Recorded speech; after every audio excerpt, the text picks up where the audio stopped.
Men, ternyata ada ya orang yang masih cinta sama sesuatu yang dia tahu kalau hal itu udah nggak bisa dimiliki lagi. Bahkan kadang dia tahu kalau hal tersebut udah bahagia sama dunia barunya. Maksud gue kayak yang, lu kenapa sih bertahan sama rasa sakit yang lu buat sendiri gitu loh. Nggak ada men orang yang mau ngerasain sakit, tau gak sih? Yang ada cuma mereka yang nggak tahu caranya buat keluar dari zona itu.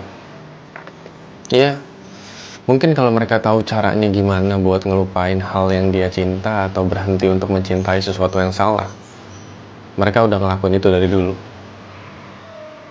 Terkadang banyak orang yang menyarankan sebuah buku baru tentang arti sebuah kebahagiaan, arti sebuah melupakan.